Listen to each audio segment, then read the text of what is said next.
Ganito yung Greenland. Tingnan niyo naman yung mga bahay, oh. Ang kukulay. Grabe, kahit gabi dito mga kabayan, oh, mayroon pa ring nangingisda, oh. Yan, tingnan nyo naman, oh, kung gaano kalamig ngayon, tapos malakas pa yung hangin. Bali yung mga street mga kabayan, mga poste, may mga parol na siya. Yan, tapos i-okay natin. Ayan, so nagbukas siya. Dito ilalagay yung mga bagahe. Kuha na natin yung bagahe. Yan, yung package ni Mrs.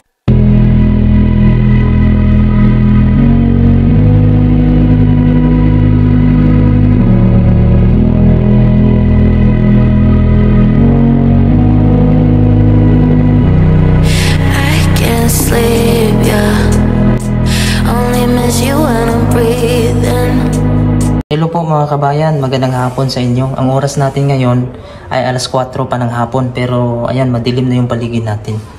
Ngayon samahan nyo ako mga kabayan, pupunta tayo doon sa building na yan. Malapit lang naman. Kukuha tayo ng order.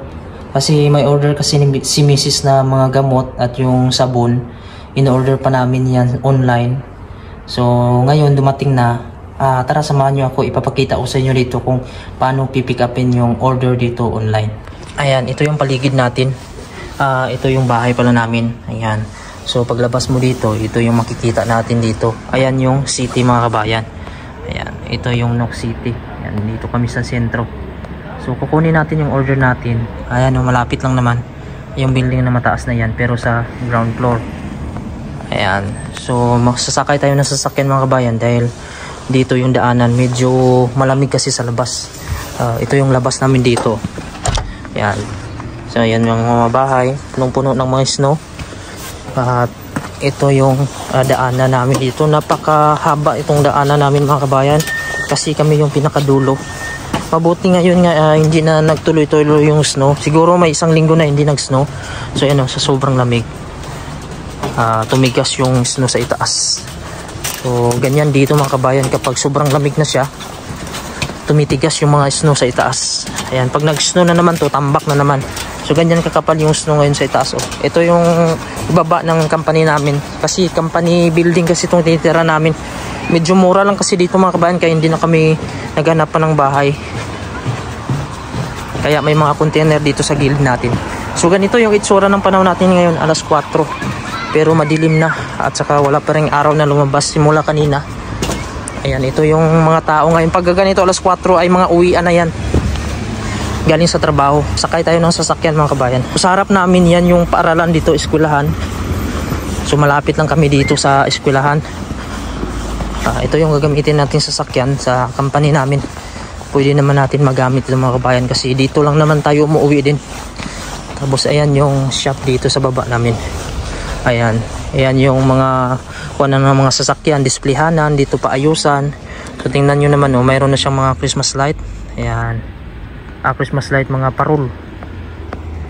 So tara mga kabayan, samahan nyo ako at pupunta tayo doon, ipapakita ko sa inyo. Ngayon nandito na tayo mga kabayan. Dyan na building na yan, dyan natin kukunin yung ating package. Ito na building mga kabayan, dito natin kukunin. Tusas yung tawag nila dito. May mga cabinet yan sa loob. Mayroon tayong code mga kabayan na ilalagay bago natin mabuksan yung cabinet. May code na sinend na sa atin. Ayan, may kumukuha na ng mga bagahe at package nila. Ayan, pasok tayo dito. Ito yung mga cabinet dito mga kabayan. Yung cabinet natin number 03. Ayan, may 03 dito.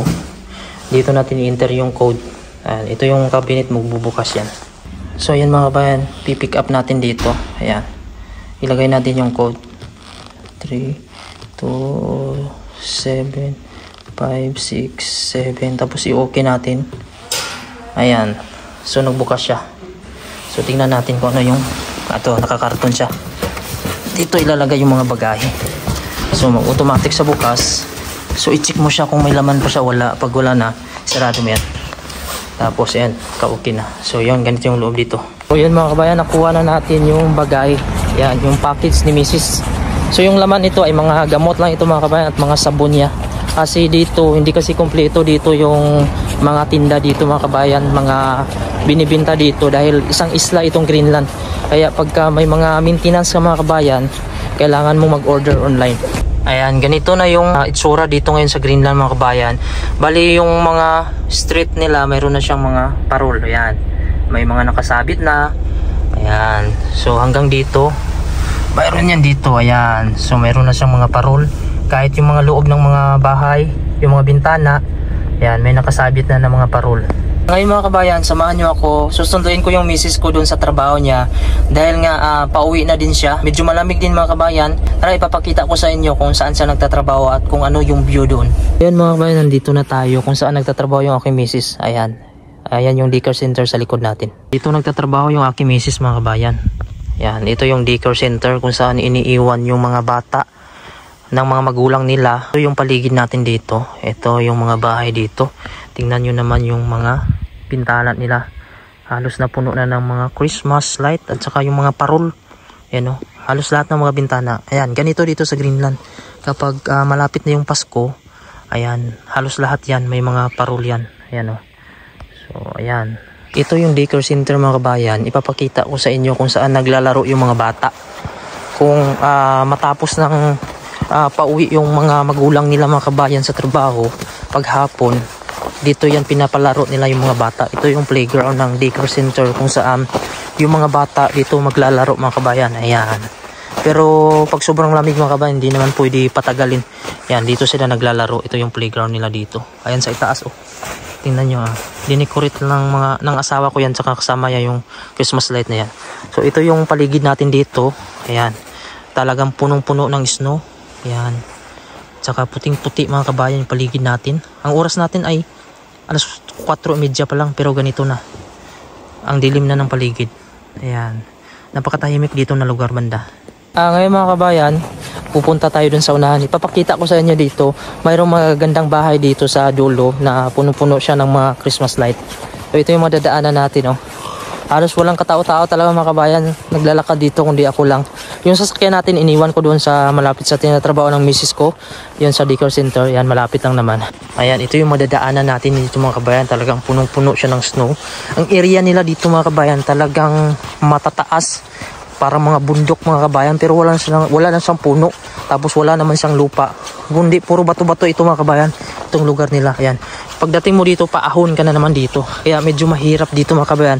Pag naglakad ka, pag nasa papunta ng trabaho. Yung misis ko mga kabayan, pagka hindi naman siya snow mga kabayan, siguro mga 5 minutes lang lalakarin niya. Kasi nandun sa dulo yung bahay namin. Pero pag ganitong snow mga kabayan, abutin siya ng mga 7 minutes at 8 minutes. Dahil delikado nga itong daan na to. Madulas ka dito. Kaya pag naglakad ka dito, dahan-dahan ka lang. Ipapakita ko sa inyo dito mga kabayan yung mga bahay na puno ng mga Christmas tree. Christmas light. Ayan Ayan yung sinasabi ko magagandang bahay Ayan. Tingnan nyo yung mga Christmas light mga kabayan. Ayan, nagpapaganda sa kulay ng bahay. Ayan. So, tingnan natin kung makita ba yung loob ng bahay. Hindi na, medyo malayo na siya kasi madilim na mga kabayan Ayan, ganito na kasi yung oras pagka hapon na, alas 4, alas 3, wala na siyang liwanag talaga. Ayan tingnan nyo yung liwanag ng ilaw. So, yan yung nagsisilbing liwanag dito sa daan. Kasi madilim yung buong paligid. Yan. So yan yung mga bahay dito. Tingnan nyo. May mga parol. Ayan. So halos lahat yung mga bayan. May mga parol. Tapos ito yung paligid natin. Ayan. Napakatahimik. Mga kabayan, susubukan natin mga kabayan I-zoom natin. Mayroon kasing parang tao dun sa dulo. Actually hapon dito ngayon pero madilim na. Ganito sa Greenland pagka winter, sa panahon ng winter ay wala na siyang araw kaya madilim. Ayun may tao mga kabayan nasa gilid ng dagat. Tingnan natin kung anong kasama niya. Yan, aso mga kabayan Hindi na siya klaro mga kabayan kasi madilim na nga dito. Grabe, kahit gabi dito mga kabayan mayroon pa ring nangingisda Yan, tingnan nyo naman kung gaano kalamig ngayon tapos malakas pa yung hangin. Grabe talaga yung mga tao dito sanay na talaga sila sa lamig. Ayan Hindi lang kuha mga kabayan kasi madilim na nga dito. Tsaka napakalayo na yan Ayan.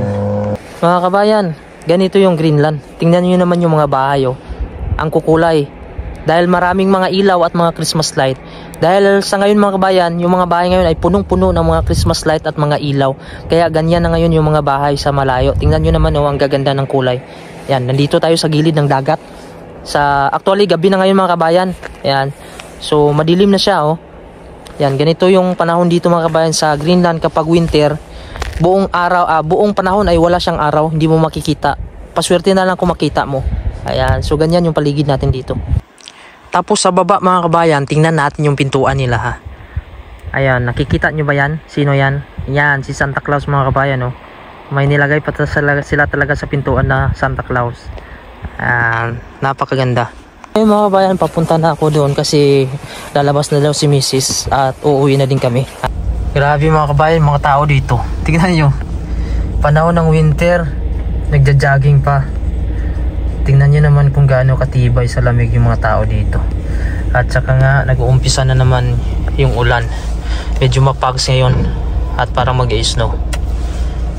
So ayan mga kabayan, kinuha na nila yung mga anak nila dito. Ayan o, ganito sila dito. Pag kukunin nila yung mga anak nila, may mga dala-dala silang pangila. Ayan o, yung bata o nagpaiwan pa. Ayan yung mahirap dito mga kabayan. Yung mga bata pasaway, ayan, nagmamadali magulang. Ayan, so yun mga kabayan, nasundo ko na yung asawa ko. Bali, papasok pala kami dito sa store kasi may bibilin kami. Ayan, nandito kami ngayon sa city. Ayan, may mga Christmas light na, oh, buong paligid maliwanag. Ayan, ito yung store dito, grocery store. Mayroon lang kaming bibilin mga kabayan na gagamitin namin sa pagluluto. Ayan, pasok tayo dito sa loob.